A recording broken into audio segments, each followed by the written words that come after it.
Ev çarmehın şandaya kuji parlamenterin HDP pekti, bıhınceta keşti xirabeye, nıkarı bireberi peki ki Abdullah Öcalan rehevditin pek bine. Şandaya İmraliye ve iki veki tecrit dibine, u dibêje eger bi Öcalan rehevditin pek neye, de pevajoya açtığı bikeve xetereye. Hın şirovekar dibêjin devlet bi astenkirina hevditina bi Öcalan re, duxaze pevajoya açtığı jihole rake. Niha siyaseta Kurd peyvistiya wî gelek bi fikir û ramanê Öcalan, bi nêrîna Öcalan, bi analîzê Öcalan de heye.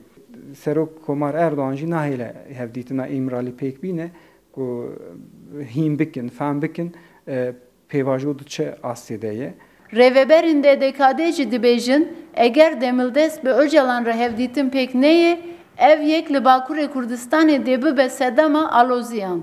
Ger bi Öcalan re hevdîtin û ev tecrîta ser Öcalan bi rastî hikûmet gerveya bi vê rêyê bimeşîne pevajoya açtî avê ku xuyaye evê nemeşe.